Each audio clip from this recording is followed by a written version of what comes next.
Yusuf Estes, and I'm looking for something. Actually, I'm looking for someone. Is that someone you?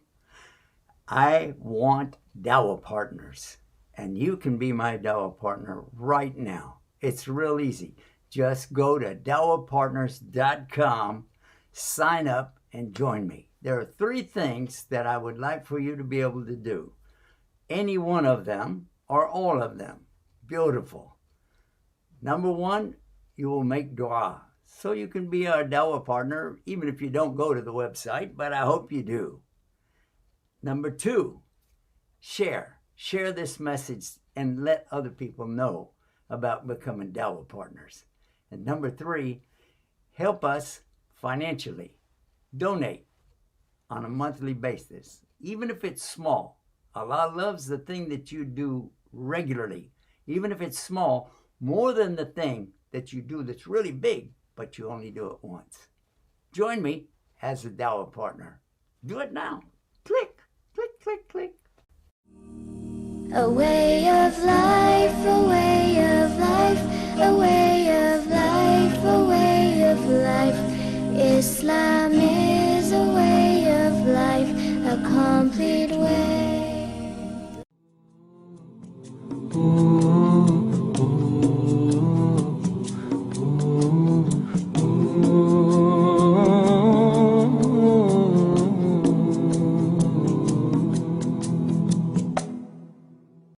And we're coming to you almost live from our studios right now here in Southern California. I just heard about an earthquake, and I'm going to ask Sister Kim if she can get us some information about that. Sister Kim, she's with us right now all the way from Yuma, Arizona. Let's bring her out here. Sister Kim, Salaam Alaikum.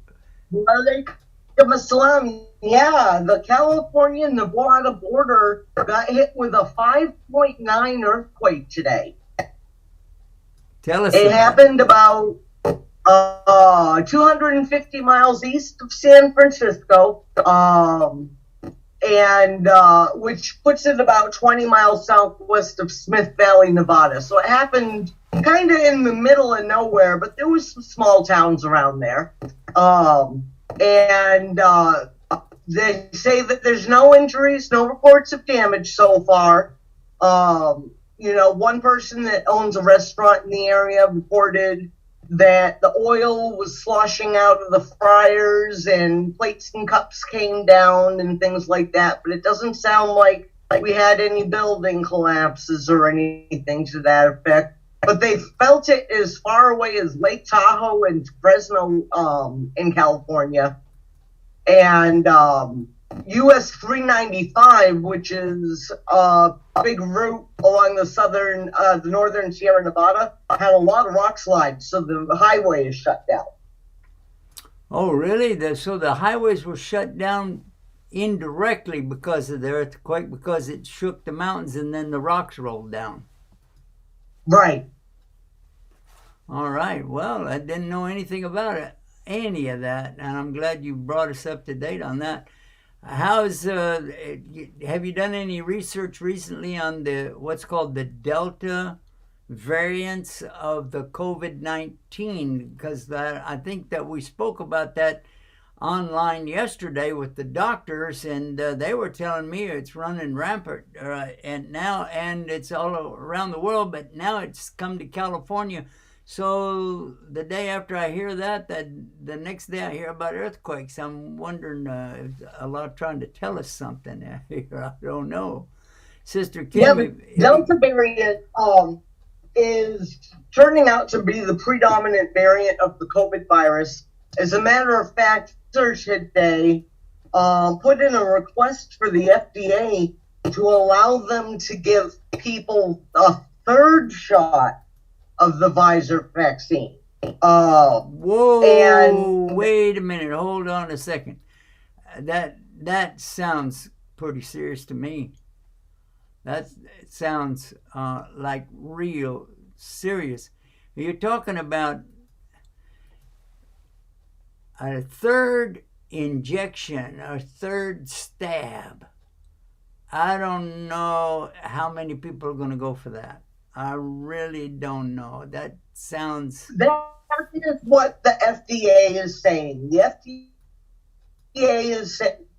FDA's response was that they're having a hard enough time getting people to get the first two injections. They don't want to focus on getting people to go in for a third one, and how difficult it would be to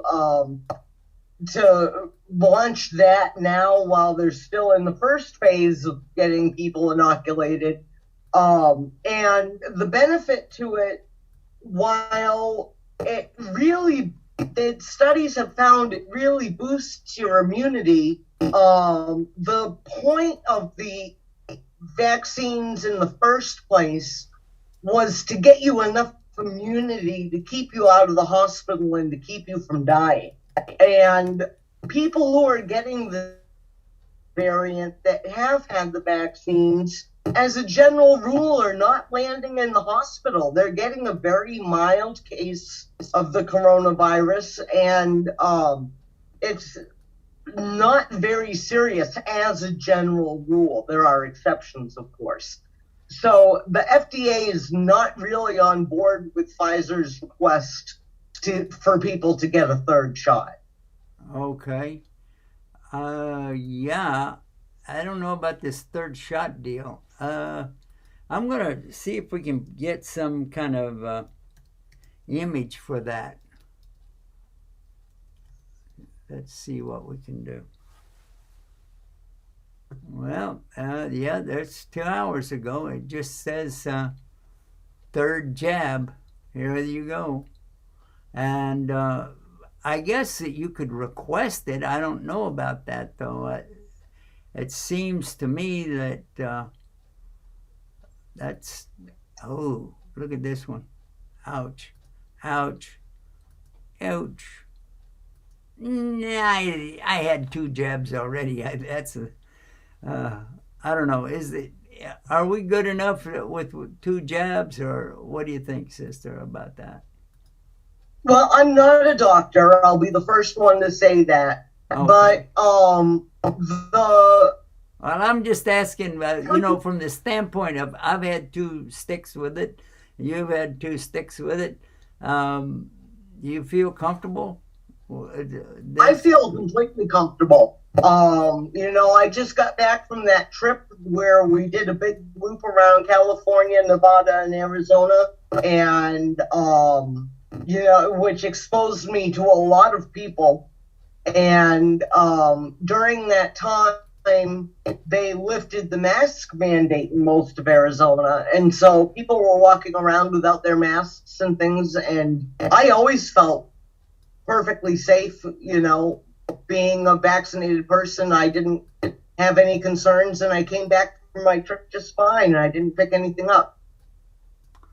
Well, I think that's a good indication, but I just, what are they saying? Maybe I missed some of what you were talking about, but as far as somebody that's already had the 2 shots, if we get the third variant, the second variant, will a third shot really make a difference? What are they saying about that? Well, they're saying that the third shot will boost your immunity, but they are not saying that it's really going to make a whole lot of difference in either the original variant that hit the United States or the Delta variant. You still have a chance, even if you're vaccinated, of getting the coronavirus, whether you've had 2 shots or 3. And the third shot does not, while it raises your immunity, it doesn't really stop you if you get the coronavirus from having mild symptoms. So while it raises your base immunity, the benefit to it is not necessarily very tangible. All right. Well, Yeah, I think that I'll put that on a back burner for right now. And the earthquake and roads, rock slides on the roads, everything. I think that's really not our area of reporting, but I had an interest in it myself, so I hope everybody is okay with that. But this is a sisters program, so I wanted to call attention to the sisters to be sure to call in if you have any questions or comments. Even if you have comments, you can do that right now. This is your day, this is your night. Normally it would be on Sunday, but because we have the program right now for the children calling in and reciting the Quran, we're going to suspend some of the other programs and just move the sisters program to Wednesday night. All right, so that's what we did. Yeah, so that's what we did. And being this is sisters night, I'd like to entertain any questions now. I have seen online that sisters are asking questions regarding the fasting of these 10 days of Dhul Hijjah, and also asking questions about if they can make them up at another time if they have their menstrual cycle at that time, and some of the questions from the sisters dealing with their spouse, their husbands. And if you do call in about a personal issue, I want you to be sure you don't give your name or something like that, because if you're in a dispute with your family, that's going to make it worse. Okay, even if they know who you are, the family knows, but you don't want to put it out there for everybody. So be sure you say the way that you're supposed to ask any of the scholars of Islam is to don't say, well, I did this, I did that was a mistake, and blah, blah, blah. No, you say, if a person did this, what would be the ruling on it? And if a person did so and so, and if they did so and so. And that way, you're not putting yourself out there, or somebody else either. You're not saying their name. You don't say, if a woman did this or if a man did that, that's fine.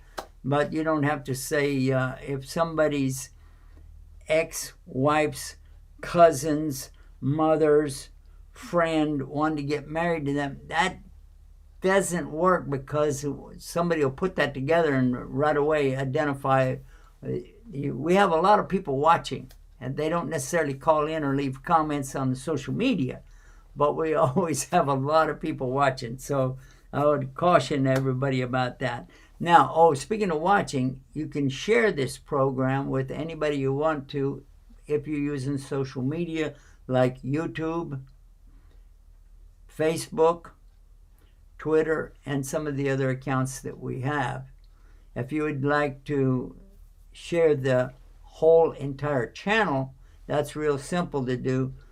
Ask people to just type in on their device, if they have a phone, a computer, a tablet, whatever they have, just type in the browser line, guideus.app, and that will give them the app. If they don't want to do that, the app is free, and it doesn't take up any space on your phone, and there's no ads. So the three biggest objections, we already overcame that. No advertising, no commercials, and no space on your device, and no spam in that regard.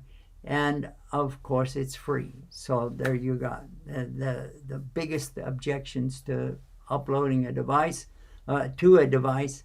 This is not really an upload. It's just a little place that you can have an ID there for our channel. You click that, and it'll go to our channel and open it up for you. All right, now that I said all of that, the phone number is on the screen, 1-800-971-4383. If you'd like to call us now, well, I've got the phone. Which phone? Yeah, this one right here is ready to go.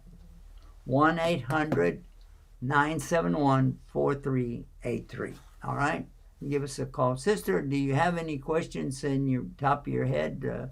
Yes, I do. If somebody is menstruating and therefore can't fast, can they double their intention of making up the fast on Mondays and Thursdays, since they were recommended days to fast? Okay. I'm looking for this answer from the Quran and Sunnah. Let's see.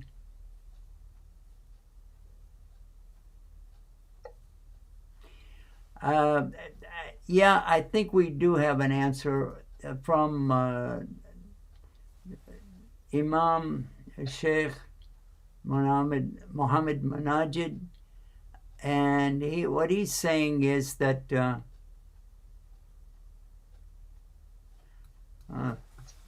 that doesn't give it that right spin for the question. First of all, the 10 days out of Dhul Hijjah, this is in regard to Hajj. If you're not able to make the Hajj, it's highly recommended, if you would like to fast the 10 days, the first 10 days of the month, then you can do so. This is a voluntary fast. It is not mandatory. And voluntary fasts are, because they're not mandatory, if you miss them, you don't have to make them up. You just won't have the reward for what you missed. And you want to keep in mind that everything in Islam is going to have a logical answer for it anyway.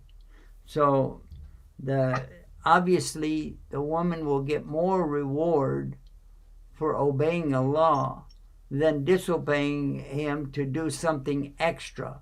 If you follow what I'm saying. In other words, don't leave something that's mandatory for something that is extra, because canceling the mandatory will never, you never do enough extra stuff to offset that. So that's just a general rule all the way across. At the same time, this particular thing, even if you fast just the day of Arafat, if you're in Hajj, you're not allowed to fast that day. So the one who's not in Hajj, obviously they could, unless it's a sister who can't fast because of her menstrual cycle. So this is why I would suggest for sisters to plan at least one of the days of the 10 to fast if you can. So fast the first day, and if you can, the second day, third day. But if you see that, okay, now it looks like it's going to start up again, and here, oh no, but you got the fasting, and you had the intention to fast all the way through. So the intention is very, very important, because a sincere intention gets the reward of what you intended to do, even if you didn't do it. All right? The Prophet ﷺ, he said, and this is recorded in Muslim and Bukhari, also used by a lot of the very famous ulama, sheikhs of Islam, and their writings. They would start out with this particular little sunnah of the Prophet ﷺ. It's from his sunnah, and he said it. He said what means in English, verily the intention or the niyyah is for whatever it is. The reward is going to be for whatever the intention was. So innama amalu bin niyyah. For sure, the niyyah for something is going to depend really on that. So the deed and the niyyah need to be something. The deed needs to be something that is good for Islam, like praying or fasting, and these are two big things in Islam. Then and it has to be something acceptable, and then the idea behind it, were you really sincere for that? Okay? I hope we answered the question, sister. Yes, you did. One thing that I've heard is that a lot of mothers take this opportunity where the fasts are not required as an opportunity for their children to start getting used to the idea of fasting. That way, if they break it, they're not going against an obligatory fast. What age would you say is a good age to start introducing your children to fasting? Bismillah ar-Rahman ar-Rahim. That is a very good question, and one that I can answer real easily by saying Allahu Alam. Allah is the all-knower. But our Prophet ﷺ has told us in a good hadith that you start your children with the salat. Now this is talking about the salat. You start the children with their salat at the age of 7. You allow them, in other words, to join you. But then at the age of 10, he said, daraba. And that word is usually translated to hit them or push them, admonish them. Daraba can be a strong admonishment as well. That we learn from the Quran, talking about Surah An-Nisa, the verse dealing with the subject of daraba, wadribahuna. And it doesn't mean that you can hit your wife, but it means that you can have a strong admonition toward her, Anyway, so now to your question about the fasting. This really depends on the development of the child, because some people develop earlier in their life and others take a long time, because I don't want to push children to the extent that they're not getting the proper nourishment. Now, fasting is just a day long. It's not day and night. So the fasting can be done with children, let's say 7 and up, for like half a day. And I've seen that be very successful in the half-day period. And they say, okay, Mom, I'm ready to eat something, drink something.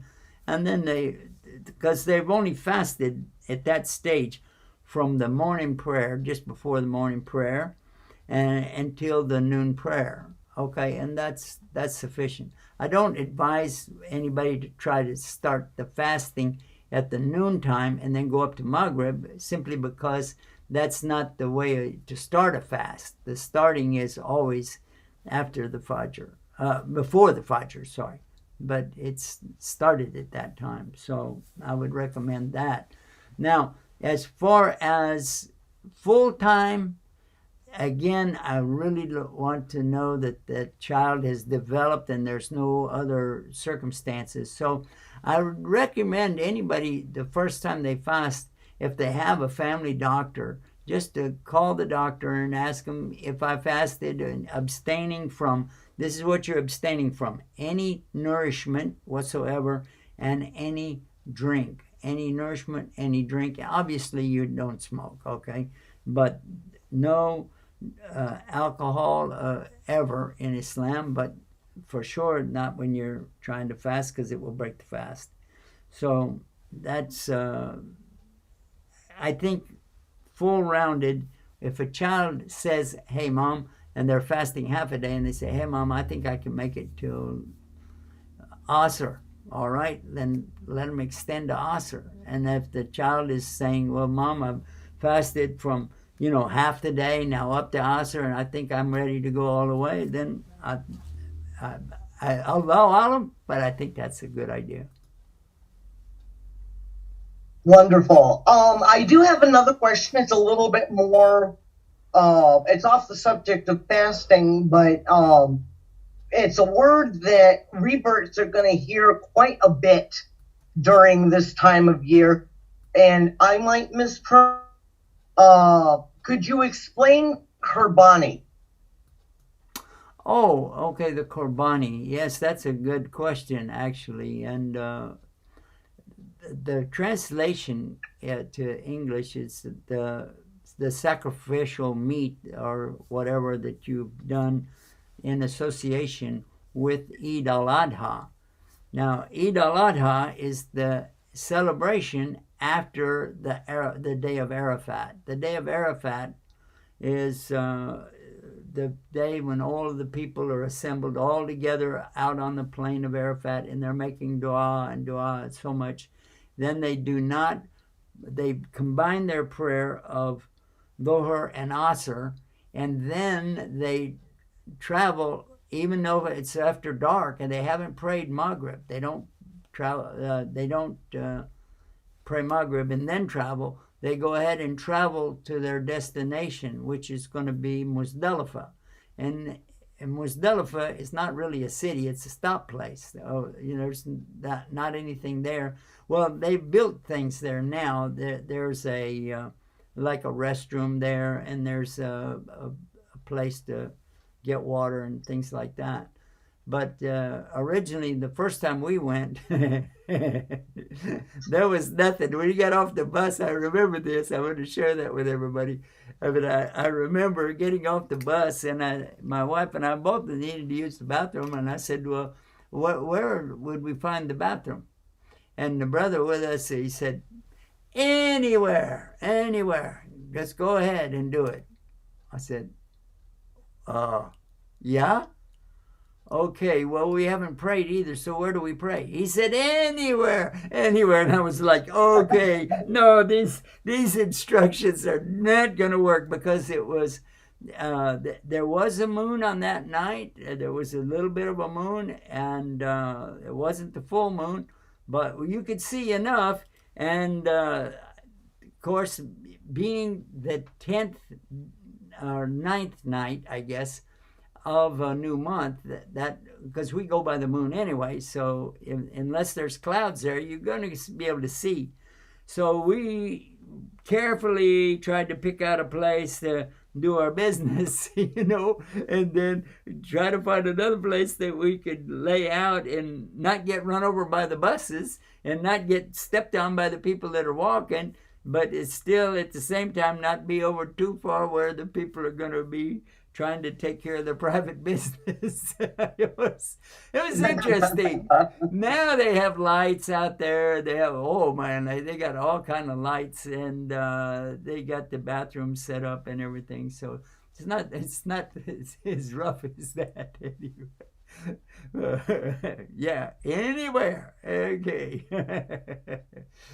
So anyway. I want to come back to you, sister. You have any other question? Did we answer the question? We didn't really get to the question. We got off the topic. The topic was Qurbani. Yeah, that's right. So whenever you're going to have the sacrificial animal, whether it's a goat, a sheep, or it's a camel, some families can go together and divide up a camel or a really big cow or something like that. They can do that. And then you want to be sure to distribute that meat to the people who really need it, if you can. If you know people that have a stove and they can cook, but if they're in a tent somewhere and they don't have a stove or something, that's not going to help them out a lot. You might want to cook it up for them and then take it to them. I don't know. But the Qurbani is the sacrifice, and that you do, it is a slaughter, and then that you take the food out to those who need it most. Now, if you're in a sort of a situation yourself and you feel like there's nobody more poor than us in this neighborhood, then eat it. But if you can share it, it's still a good idea to share it with others. I hope we answered the question. You did. I've been seeing a lot of ads online for people to donate to do their Qurbani in different countries. Is that allowable? Yeah. Let me pull up some information about that. By the way, Qurbani is spelled Qurbani. I didn't know that. I would put a Y, but or something that. Anyway, I misspelled it. So let's see what we've got here. Let's see if I can put that up for you guys to read it with me. Yeah, here we go. It takes time for me to move this, change the size of this deal. I don't know why that Zoom doesn't make something easier for us to work with, but anyway, here we go. The Islamic Relief in the USA, it's called Islamic Relief USA Qurbani donation. What they're saying is that they provide over 3 million last year, so you can donate money for this. What they're saying is $59, and that will provide fresh meat to a needy family. And so they've been doing this for a while. Now, there's another organization here I found, the Hajj Welfare Foundation. They help feed marginalized regions of the world. And there's another one that says donate your Qurbani to the needy, your share of a cow. All right. And there are others that do that. But what is the exact ruling on this? Okay. Now, for that, we have to ask a scholar and ask them, let's see.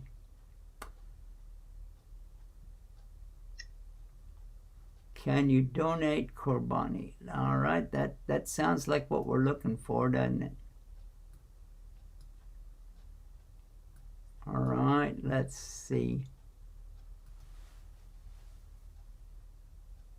How much should I donate for Qurbani? Is it necessary to distribute the Qurbani meat? Is Qurbani obligatory? Let's find out if it is for, it's obligatory, all right? So there's the answer.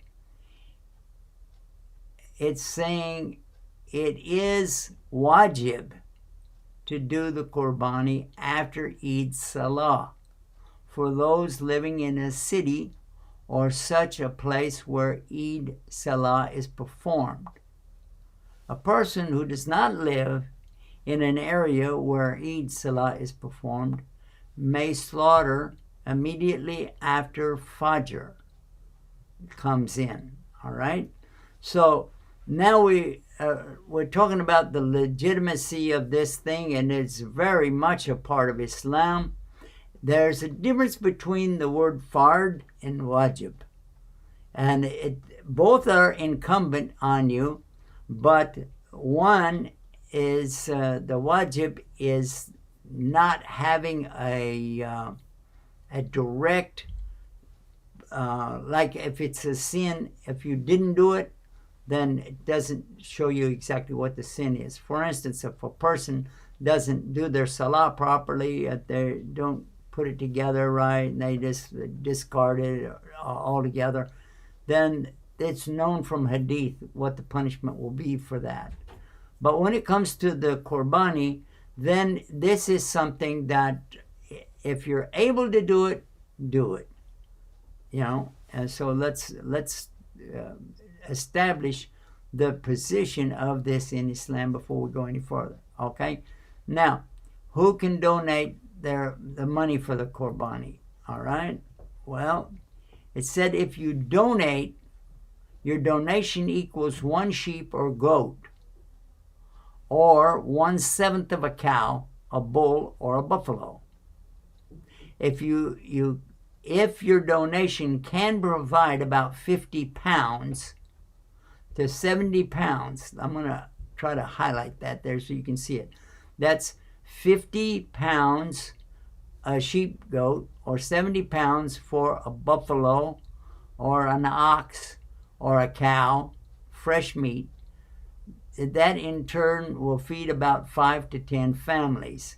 So the idea here, do what you can do. If you can do more, then that's a good idea, but at least try to do the minimum, and the minimum is going to be, if you can donate 50 pounds of sheep or goat meat, up to 70 pounds of cow, buffalo, or bull, or ox, or something like that, then, just do what you can do. However, if you are really strapped and you have no food for your own family, then don't go take out a loan at a bank to borrow money to do this, because that would be a bigger problem for you in Islam, by having borrowed money with interest or riba on it, and that's not necessary to do. So what about the distribution of the meat itself? All right, let's take a look at the answer here, what we have, and see if we get any daylight on that. Okay. What it says, it is not compulsory for children to give Qurbani, but families and households often purchase a larger animal that is worth 7 shares, and then they will give their Qurbani jointly. Animals smaller than a sheep or goats are not accepted for Qurbani, as there is not enough meat to distribute. And that makes a lot of sense, because just think about this. If you had a chicken and you go out and you slaughter the chicken and you go out to give it to people, that's not even enough to feed a family of 5 or 6 people, so, and you're supposed to be able to go around and share it with a bunch of people, and so the chicken idea is not going to work. But you didn't ask that, but I thought that maybe I should throw that in, because that was one of the first things I thought of a long time ago. Okay. So go ahead, sister. We have to take a break. Oh, we do. You're right. That's why they put you in charge of Sisters Day, because you can handle that. Okay, tell everybody what to do. Stay guided with Guide Us TV. Guide Us TV, watched by many, loved by all. New Muslims, young Muslims, born Muslims, non-Muslims, all enjoy it. Guide Us TV, never ads, always free. Let's keep it free, no ads. Support and share, and get guided with Guide Us TV.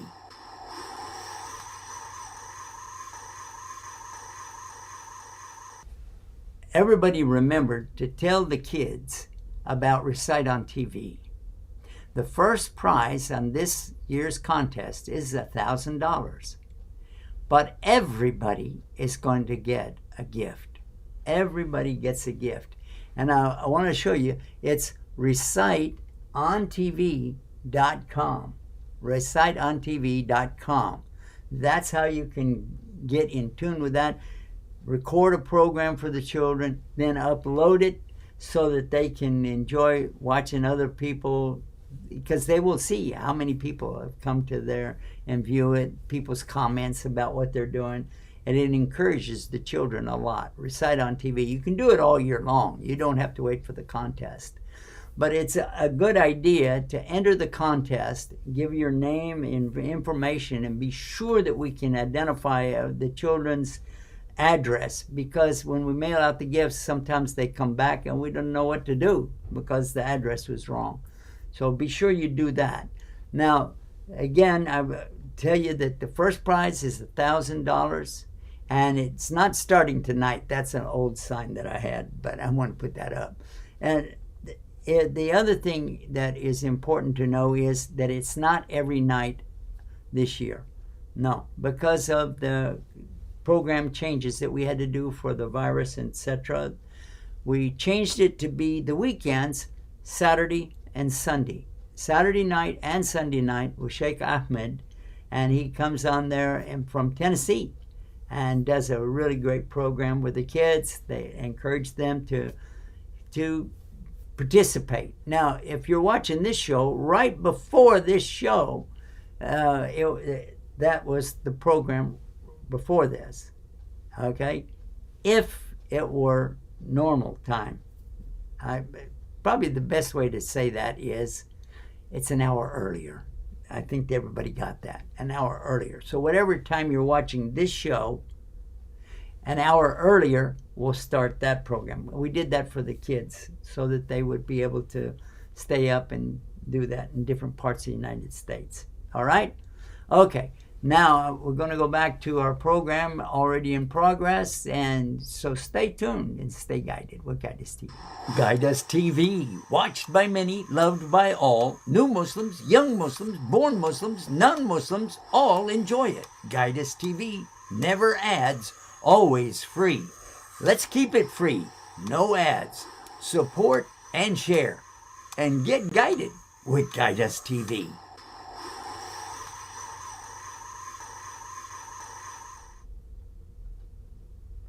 And we're back, and our show is in progress. You're listening to Talk About It with Sheikh Yusuf Espis and myself, Sister Kim. And tonight is Sisters Night, so we're talking about issues that affect women and families. And we've had a great discussion so far about fasting, about Qurbani. And I had another question.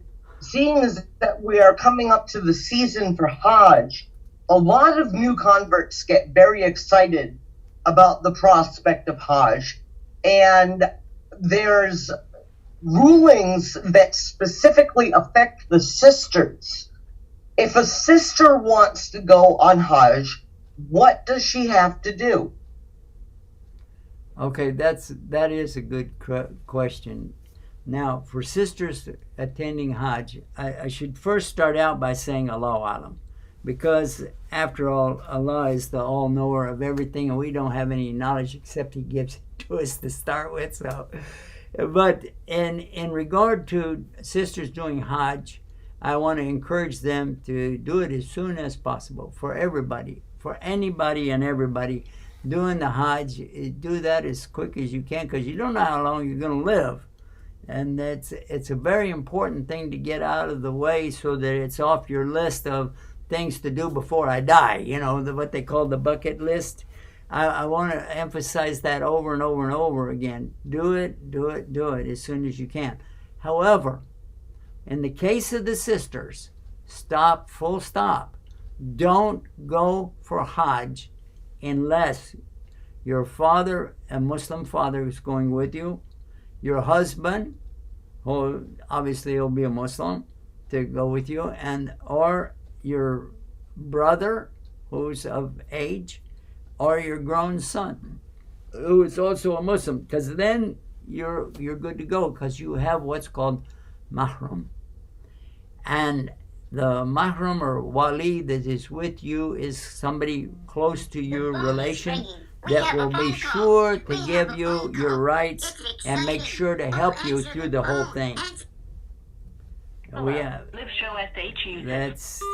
have a caller. Let's take the caller right now. Assalamu alaikum, caller. Alaikum salam wa rahmatullahi wa barakatuh. MashaAllah. So how I get this channel on my TV?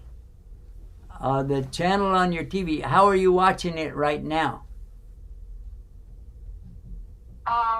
Just from my phone through. Okay. All right. Yeah, sometimes YouTube or. But now I was watching you. I'm watching you live now. Yes, you are.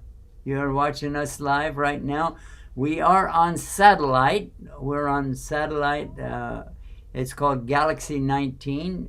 That's one of the places we are. We're on the Roku box and some of the other little boxes that you can get. I think we have one right here. Yeah, our box.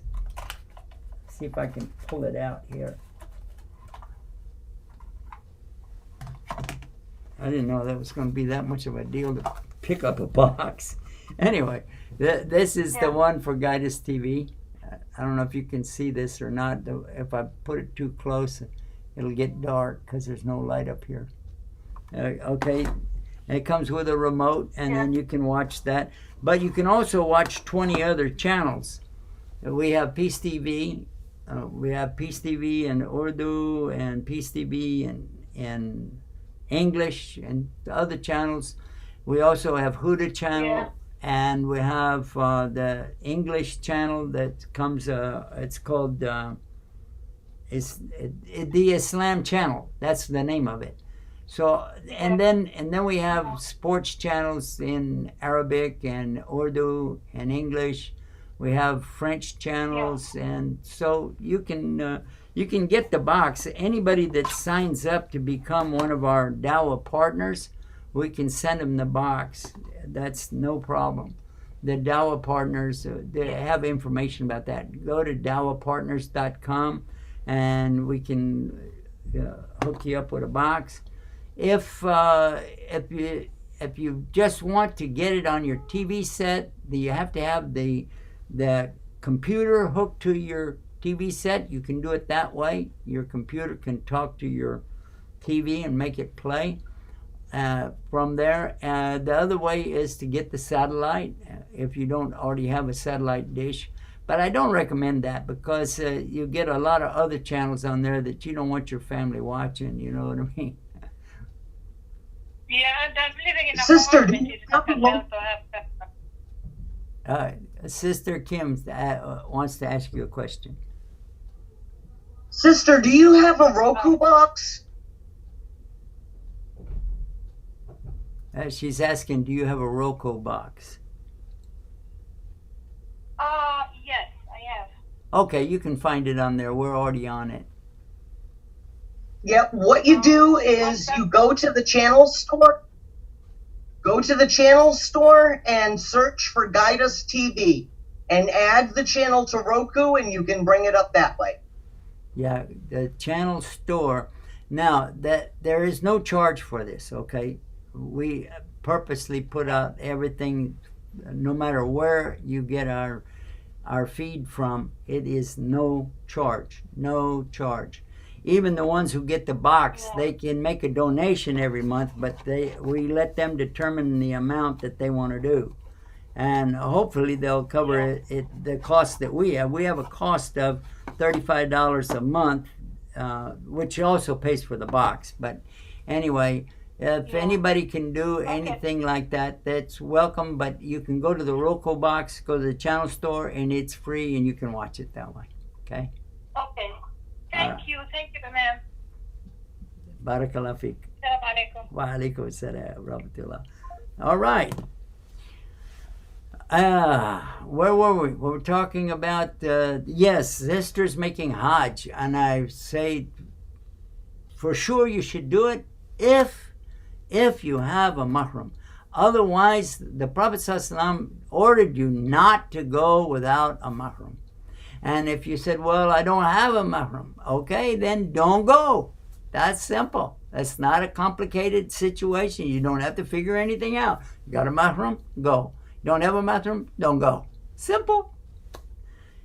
I tell you what, one of the times I made Hajj, I was one of the directors, that they take people, give them the directions, take them around. And one of the mornings I was eating breakfast, and a sister came over to me and she started complaining. She said, oh, the brothers used to help us with, that their wives, they came with their wives, and then they would help us with the luggage and help us because we're moving constantly. When in Hajj, you're not just sitting at a hotel and popping out when you feel like it and going over and praying and going back. No.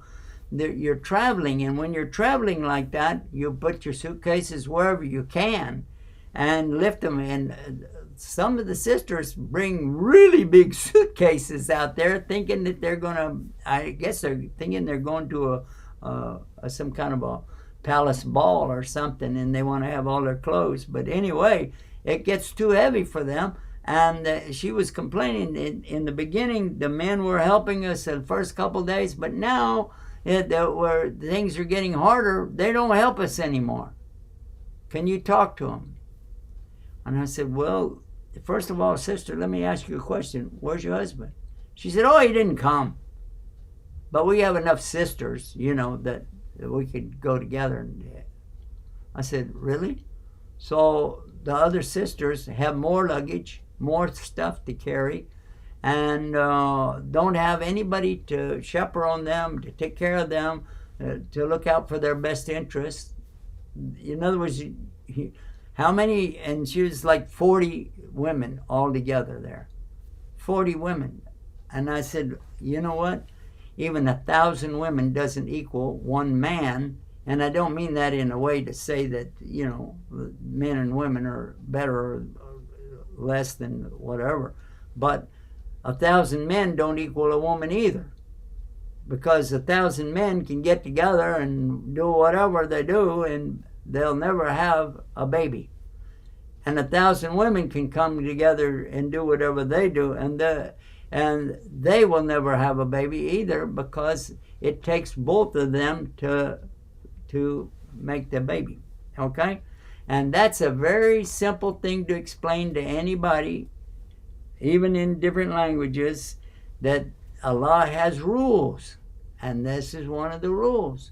If you go for a Hajj, you don't have to take your wife, but a husband or a brother or a father or somebody that can protect that woman and help her with doing the things that she needs to do and protect her rights, because a lot of times the people in charge have a tendency to get so tired, you know, after all the day long of questions and questions and questions and distribute this people here or there, and they see women all by themselves. They say, get over there, and they I'm sorry to tell you that, but I think you already know. The idea here is that as a woman, you have a better deal with Allah than you think. Let me tell you why. We all need Hajj. But if you obey Allah and you do not go for Hajj because you don't have a mahram to go with you, if your husband says, I'm not going to go, but I'll pay for you to go. No, don't do that. Don't do that. Tell him, you go. You got to take me. Or pay for me and my brother, who's a Muslim and old enough, or your father, or, you know, like that, or a grown son who's old enough. Then he can do that, and you're okay. But if he's not willing to go, and not willing to pay for a candidate to go that is closely related, like a father, a brother, or a son, then don't go, because you're obeying the Prophet. And guess what? You will have a perfect accepted Hajj on the Day of Judgment. Inshallah. Why? Because you obeyed Allah and you obeyed His messenger, and you didn't go out here crazy with something that you didn't need to do, and you did it anyway. So if you do it anyway and you think you got a reward, it's nothing compared to the reward you'd get if you didn't do it. Hope we answered your question. Yeah, you did, especially because you see it advertised quite a bit for sisters groups to go for Hajj. And you know what I asked her? I did ask that sister. She was talking about this. And I was with a Hajj company, but she was from some other group, you know. And she said that the Hajj company that they were with, they told her it was okay. I said, did they receive any money for you coming, or was it free? She said, oh, no, it was X thousands of dollars, you know. And I said, so you didn't ask an imam? Oh, I didn't think of that. Well, some sister did. She asked, but he wasn't really an imam, but he was a knowledgeable brother, but he worked for the travel company. And what do you think he said? I'm sure he said it was okay. Thumbs up. Yeah, just go with my group, you know. You know, we need a few more in that group too, because he gets paid for that, you know, or he gets a free Hajj out of it. And in any case, regardless, it doesn't matter who says it, because the Prophet ﷺ forbid it. And I don't care what they say after that, it doesn't really matter anymore. All the logic and all the comparison. The Saudi government. I'm sorry? Even the Saudi government says it's okay, don't they? Now, don't get the government mixed up with the religion, okay? they operate under the notion that don't make any waves for the people, all right? Because they have somebody, a guard right there at the Kaaba, who will keep people from jamming up and hurting each other. He'll push them away or tell them to get back. But if they break out into a fight, he has instructions not to get involved, just back away from it, all right? So, and this carries over into a lot of other things. For instance, see, the black stone, the people want to kiss the black stone. The black stone is a symbol of something really beautiful. And if you can kiss that, it's all right. And the problem is, it's not a mandatory thing to do in your Umrah or in your Hajj or even in your life. If you get to do it, it's something that the Prophet ﷺ did. He walked over and kissed the stone, and okay. And he didn't like get all over it and move his mouth around and wipe out his... and you see people doing that. But this is all that's been added over and over and over. And the Saudi government does not forbid that. Because if they get into that, then they're going to have a problem with so many scholars who are all over their country. There are different opinions about some of the things that are related to the worship.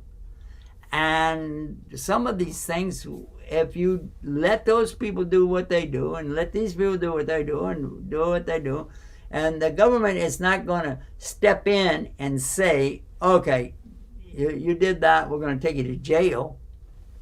That's not a way to treat somebody that's a guest of Allah. So they will not intervene in that respect. However, they do have certain rules and regulations, like they do stop people when they're coming in, and they do check on the bus for contraband and things like that, or people that don't have the proper ID. They are very interested to know if everybody has a proper visa and a proper identification and all of that. That will stop them up. But if they get into this thing about who can go, who can't go, now, here's something else. There are some women who will say that, well, in the subject of marriage, for instance, this is the subject of marriage. She's married and then she gets divorced, or her husband dies. And then they will say that they don't need a wali for them to get married to somebody else. Okay, now if they don't want that, then nobody can force them to do that, because other women during the time of the Prophet ﷺ got married without having a mahram or a wali with them. Okay, so that's now, if a woman says that she's divorced, or that she has, her husband died or something like that, then some very legitimate operations might say, okay, then we can bring her along. I don't agree with that at all, but they might say that, and they could use this as a proof for them. Then what would the Saudi government be doing? They'd be having to check, did the guy really die? And did they really have a divorce? What the heck? I mean, you know, so that. I'm just giving them the excuse, and I don't know, maybe there's other reasons as well, but... The phone is ringing. We have a phone call. Oh, goodness. Are we off the air? We gotta go. We gotta wrap it up. All right. Well, until next time, everybody stay tuned and stay guided with Guidus TV. Yeah, Yusuf Estes, and I'm looking for something. Actually, I'm looking for someone. Is that someone you? I want Dawah partners, and you can be my Dawah partner right now. It's real easy. Just go to dawahpartners.com, sign up, and join me. There are 3 things that I would like for you to be able to do. Any one of them, or all of them. Beautiful. Number 1, you will make dua. so you can be our Dawa partner, even if you don't go to the website, but I hope you do. Number 2, share. Share this message and let other people know about becoming Dawa partners. And number 3, help us financially. Donate on a monthly basis, even if it's small. Allah loves the thing that you do regularly, even if it's small, more than the thing that you do that's really big, but you only do it once. Join me as a Dawa partner. Do it now.